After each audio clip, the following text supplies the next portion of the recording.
Project Binky in colour. Starring Nick Blackhurst. Also starring Richard Brunning. And Rex Hamilton as Abraham Lincoln. Tonight's episode, Ring of Fear.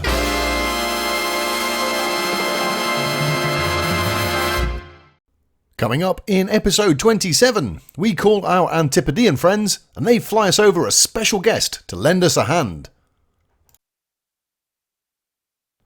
However, even with Alan's help, we failed to get it stripped down for paint. Bill! But we get an awful lot closer. Hooray! At the end of the previous episode, we'd pretty much finished the chassis side wiring. Made a filtered fresh air inlet for the heater system. Built a strut brace to stiffen up the front end. Along with sorting out the bonnet release catch. And completed a slightly unusual exhaust manifold. That now seems to have disappeared for some reason. We'll come back to that a bit later. Right now, I need to deal with a dipstick. Sometimes it's just too easy, but of course I'm not talking about that one, I'm talking about this one, which needs to go down the front here, where of course everything else is, and go to a hole in the bottom of the front of the block. The dipstick and tube that comes with the original Celica engine is quite a long rigid thing that press fits down into the front of the block, so we're going to get rid of it and swap it for this much shorter one off the SW20 Mr. 2, because it's got this little rubber O-ring on the bottom that fits into a cup, which should give us a lot more range of movement and make this a bit easier to fit. So all we need to do is find some space for it and make a bracket. Regular viewers, I say regular, but we're one of the most irregular channels out there, will not be surprised to find the bracket starting out with the grinder, before swiftly moving on to the pillar drill for the addition of a couple of holes. The bender is the latest piece of equipment to be employed, and if the TIG welder is next for some captive nuts, I think we've covered most of the bases. Yep, I thought that might happen. Nick's nothing if not predictable. And slightly mad. The bracket is destined to live on the thermostat housing and will bring the dipstick tube in front of the oil filter but behind the cooling fan. The simple little standoff means we can swing the O-ringed tube round the opposite way it was designed to go and slip the graduated dipstick in the only space we had available.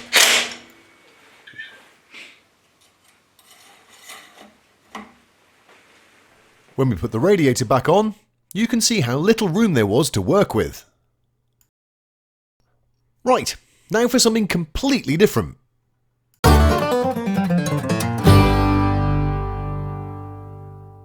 Whilst we've got access to this deepest, darkest recess of the engine bay, I want to go back and revisit the gear change cables. Yep, they've been fitted to the car for quite a while now and they work, but I'm pretty sure they're going to wear out really quickly or get sticky because of the long and convoluted route that they take to get where they're going. Essentially, the only real problem with them is that they're too long. We could easily get some custom cables made up to the right length, but I think if we can successfully modify these ones, they should do the job fine. So that's the next task. Shorten these cables without ruining them.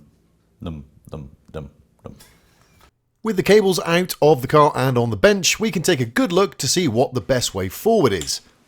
It'll be tempting to just hack the end off with the angle grinder, but to avoid the expense and arse of getting new ones made, I think a more considered approach is necessary here.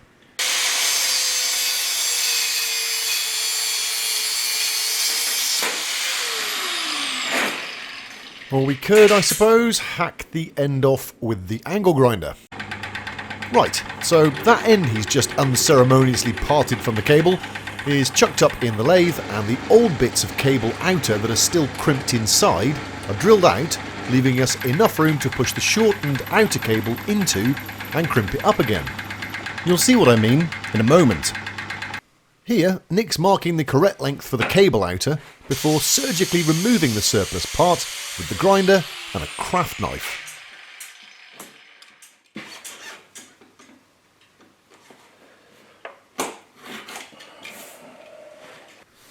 The old cable end is then wound onto the outer.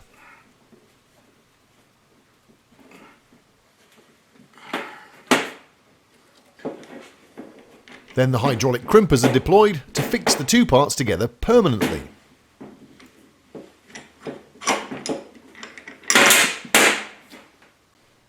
Before we go any further, it's wise to make sure that the cable inner goes through and is nice and free.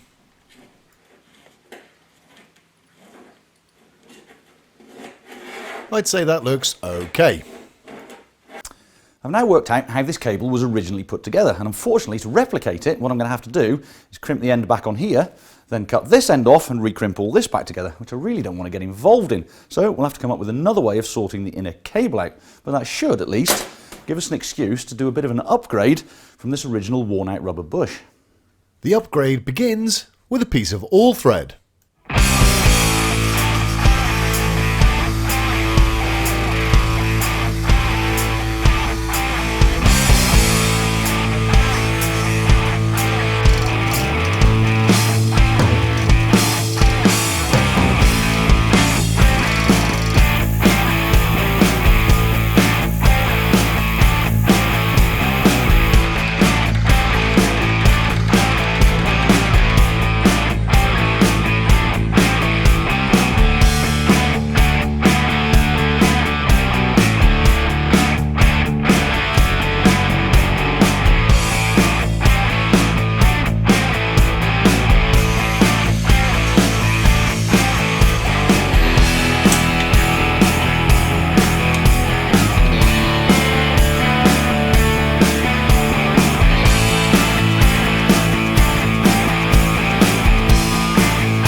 A quick lick of black paint and the newly shortened cable is pretty much ready for reassembly.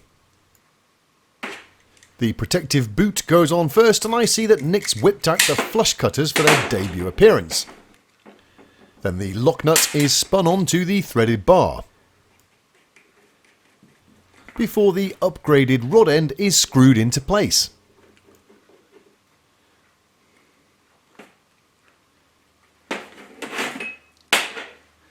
And there you have it, one shortened, adjustable, improved Gearchange cable. Trouble is, of course, we need two. Brilliant! I know what you're thinking. You're thinking, I'm not sure that solder's going to be strong enough.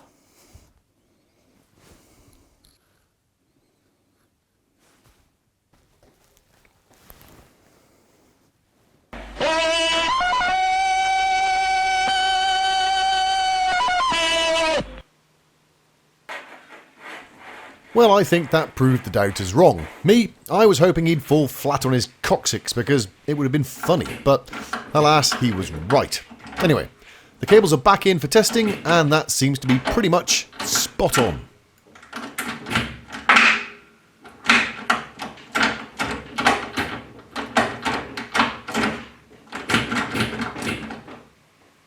That's much better, and I think it should last just fine. Now, the reason we were down in this area in the first place is because we were trying to find room to mount the fuel filter. Now, during the course of those proceedings, it's become apparent it's just not going to happen. So it's back to the dipstick. Who's got a better idea?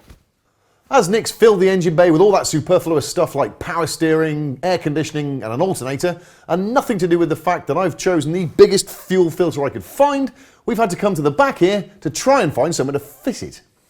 Should be a nice easy job because, helpfully, it comes with its own bracket.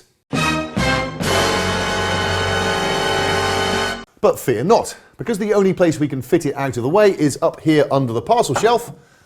The bracket needs a bracket. This will take the form of a little 10mm standoff with two captive studs, made from an off-cut piece of inch box and a couple of M6 by 16mm bolts. The supplied bracket comes with some weird septic size holes, so I'm taking them out to a proper metric measurement of 6mm. With the holes all drilled, it's time to turn my hand to the TIG and get the fasteners welded in. The sparks are the bolt's zinc coating being burnt off. Here's my little bracket ready to go on the car. But does the fuel filter fit? Yes it does. Time to break out the MIG to weld it to the parcel shelf. And there it is with a coat of etch primer. So that's the first part of the install finished. This hose went directly to the fuel pump with a straight connector, but now I'm changing it to a 90-degree swept tube, which will connect to the outlet side of the fuel filter. Just like that, in fact.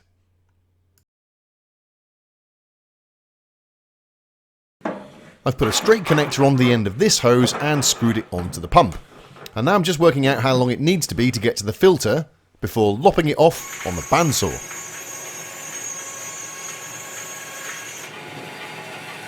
These aluminium AN fittings are dead easy to assemble.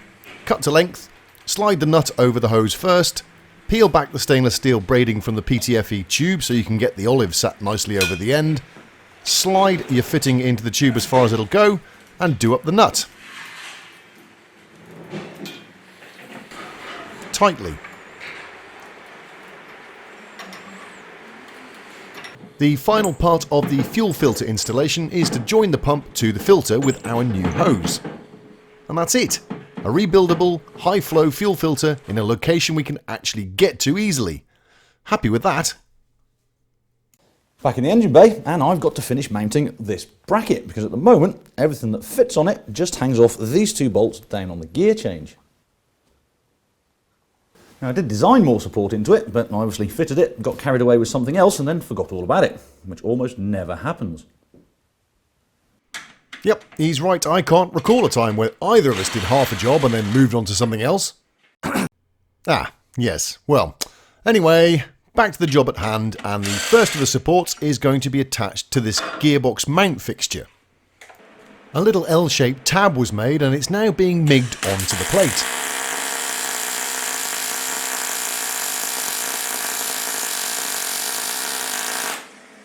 And if you were thinking it wasn't going to have a captive nut, well, you couldn't be more wrong. The plate is now bolted back onto the gearbox, and we can reveal the new support in all its glory. That's right, a small L bracket. Nice. The captive nut makes it easy to bolt down, and the new L bracket is thick enough to accept tapping, so the other bolt goes in from the back side of the alternator mount.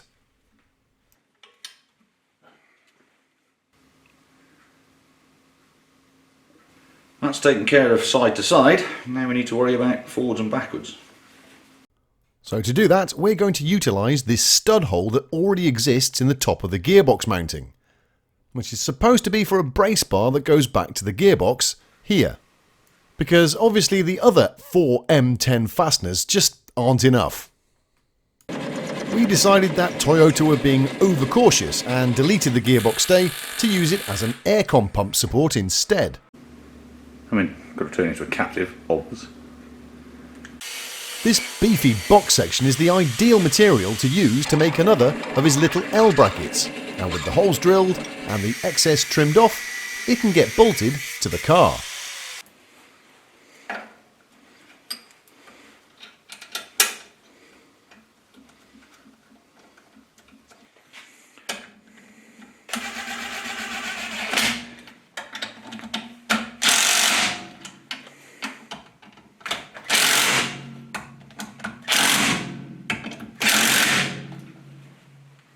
Yep, I've turned the aircon pump into a stress member, just like they are on a Formula 1 car, and if it's good enough for them, it's plenty good enough for me. So we'll call that done and move on to the next thing. Towing eyes. They never really get a mention because on most cars they're just there. This of course isn't most cars, it's a Mini, and all bar the very, very late ones don't have one at all, which is why you often find them with bent front tie rods and bent rear subframes. So if the Minis manage this long without them, why bother on this one? Well, It's four-wheel drive, it's a lot heavier, it's generally a brilliant idea, and on a lot of track days it's actually mandatory to have a towing eye. So we've got to have one, but where to put it? Well, on this particular car, the best place would be to tie one into this transmission cradle here. Unfortunately, we can't do that because we won't be able to get at it when the number plate's on, and if we could, any attempt to tow the car with the number plate on would result in a broken number plate. So we're stuck with this front cross member. We're going to run into exactly the same problem though, unless we come outboard of where the front number plate is, and that gives us a problem. This is just not strong enough. You see, we've got quite a bit of experience of cars in gravel traps, cars in ditches, cars upside down in fields, cars down embankments in forests, and in all of those situations the winch cable gets attached to the towing eye, whether the structure behind it is up to the job or not.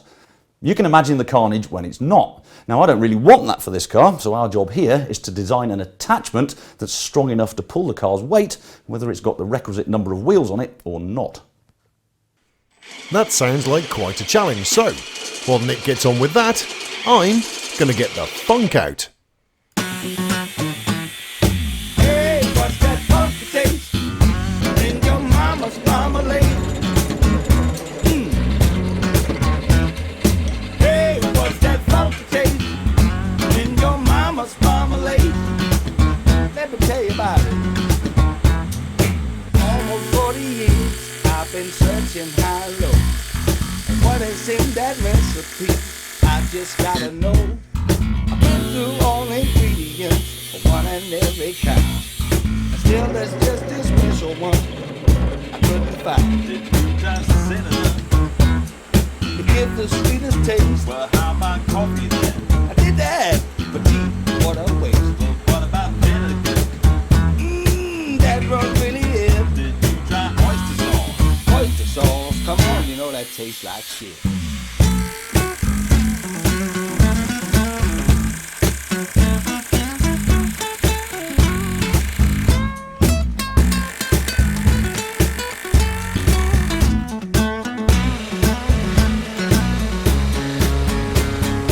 Hey, what's that funky taste in your mama's marmalade? Let me tell you, I don't wanna say this, 'cause I hate to lose my pride. But suddenly it shook me, there's one thing I never tried. I ran into the kitchen, put some heat on my old cooker. And finally the taste was right, all it needed was brown sugar. In my mama's marmalade, Hey, what's that funky taste? in your mama's marmalade, brown sugar. Oh yeah? Hey, what's that funky taste in your mama's marmalade? Brown sugar. Hey, what's that funky taste in your mama's marmalade? Oh yeah, Take me home. hey, what's that funky taste in your mama's marmalade? Part of the brief was to try and keep the fixing hidden, so can you see it with the front on? Barely, and the car is much higher than it will be on its wheels, so I reckon that's fantastic. We're using a towing eye from the Peugeot Citroën stable, and because you never know which side is going into the ditch, we've built one for the passenger side too. Many of these OEM eyes have odd threads, more like an Acme thread than anything else, but these are a bog standard M12 by 1.75, which meant we could use these joiners as the basis of our fixings, and they were put to good use again on the rear where Nick is adding 2 more towing points, in case we go nose into the ditch or gravel trap. These towing eye points are being welded into the end of the chassis legs, which come all the way down to the rear valance. And now it's finally time to close off that hole in the end of the chassis leg, left open some 5 years ago, specifically so we could do this job. The outside of the valance needs a bit of a linish back to clean off the weld marks, and after a quick coat of etch primer, the towing eye is screwed in for a test fit. In addition to pulling the car out of uncompromising positions, these towing eyes can also be used to tie the car down to a rolling road, so they really are multi-use. Well, now that he's out the way, I'm going to make a start on tidying up the inside of the boot. The idea here is to make a couple of panels that close in the areas behind the rear lights. Of course, it started with a cardboard template, which is then traced onto some suitable aluminium sheet, and then the shape is cut out on the bandsaw.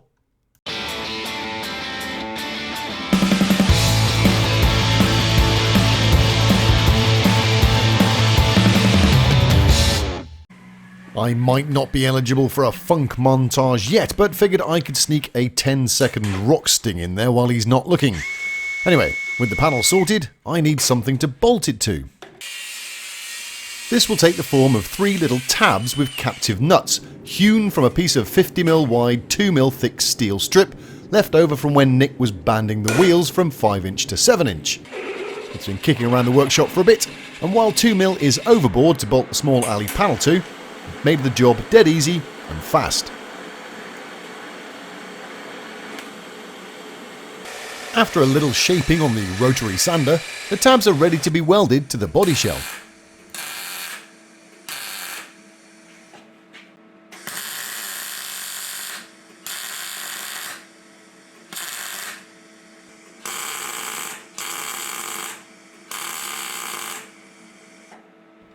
With the tabs welded in, and that was Nick on the MIG, I can now screw the panel into place.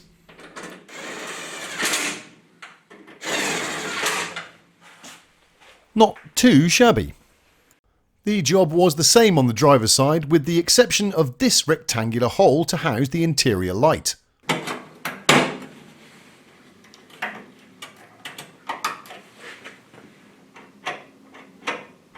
Pretty much the entirety of the inside of the boot is destined to be trimmed in black carpet, so all these flat surfaces should make the job reasonably straightforward.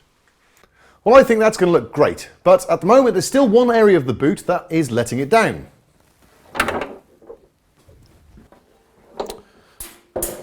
So to finish the job off, I need to make an aluminium trim panel that encloses and covers the inside of the boot lid. As usual, this starts off with a cardboard template. There's no need. I bought one for 20 quid. Well, that makes it easy. Sometimes I think you deliberately make things more complicated than they need to be. This should now be as easy as mark out all the hole positions, drill a pilot hole in each one, and use the supplied fasteners and cup washers. But of course it's not that easy. Due to Nick's pathological hatred of self-tapping screws, I'm having to riv nut all of the fixings to accept an M5 fastener.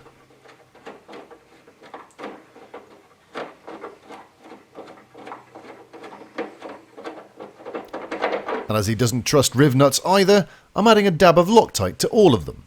FML.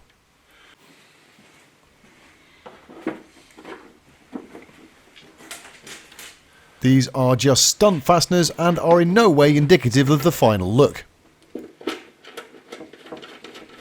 Once again, this trim panel will be finished in black carpet. Probably not a nice shag, but more of a scratchy matte. But I reckon the effect will be good and the rug will really tie the room together. While I was messing around in the boot, Nick has taken the opportunity to redesign the camera mount. It's now a sculpted block of black nylon with a pocket in the back to contain the GPS or power module. It's now a shed load easier to fit too.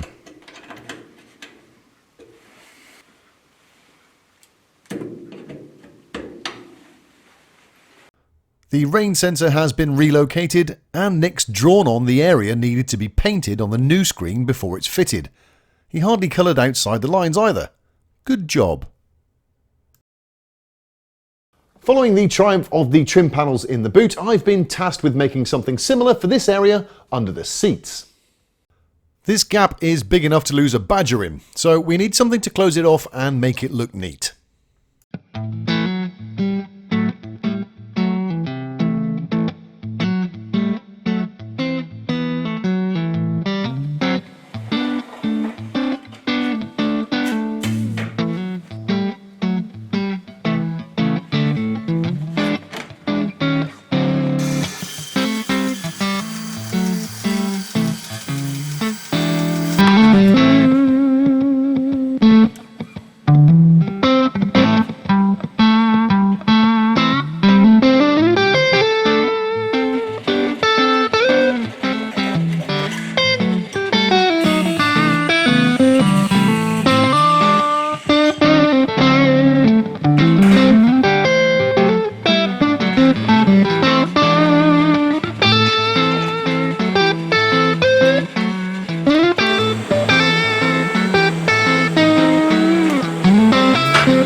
When it's all trimmed and carpeted, this is going to turn into a bonus storage pocket, which is plenty big enough to get a couple of lemon squashes in.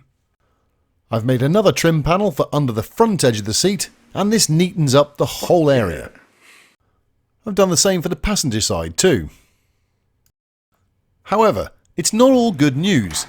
When we put the seat recline mechanism cover back on, it fouls the companion box when we push the seat back. This is not good. What we need is a man with a grinder and a will to use it.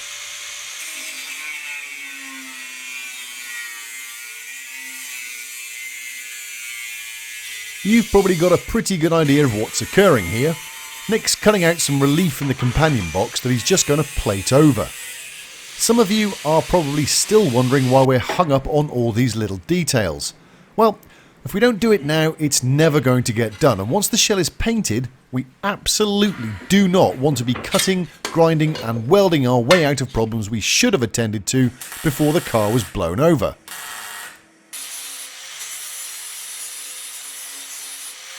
After a little light linishing, some edge primer is added to protect the bare metal.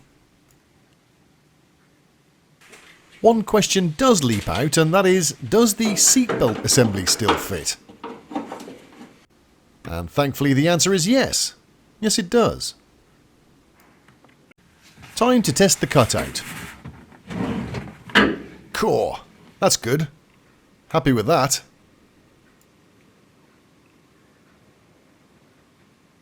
We're slowly ticking off all those little jobs that have got to be done before it's stripped down and sent for paint. But there's still a few left, so let's carry on. In the last episode, we managed to sort out the main bonnet catch. What we didn't do, however, was install the secondary safety latch. This is that latch, and it fits in this incredibly sturdy bracket up here, and then latches underneath this bit of a front panel down here. Only it doesn't, because some bell end put a radiator in the way. It should at least be a fairly simple fix. Does it involve a grinder? Of course it does. Gee whiz.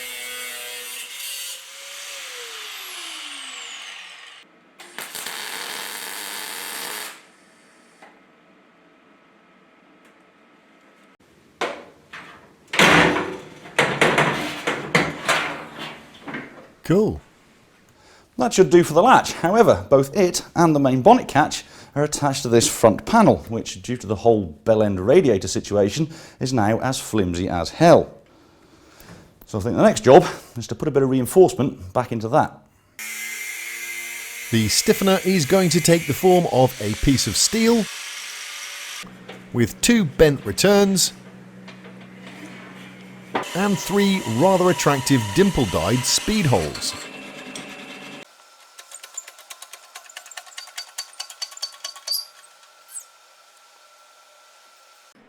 This is then plug welded in between the top rail and the bottom lip of the front panel.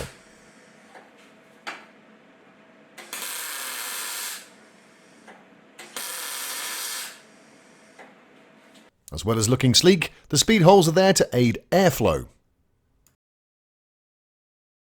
At the moment, we've got these vent holes in the scuttle panel and an open seam here where it meets the wing. So next up, we need to do a little bit of water management.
Right, we're getting close. In fact, I think there's only one job left to do before we can strip this thing down to a shell ready for paint. And to be quite honest, I'm not really looking forward to it.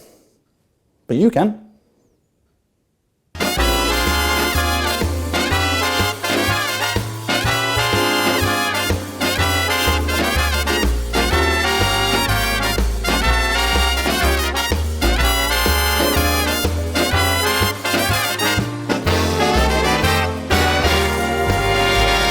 Tune in next time for another exciting episode from the files of Project Binky.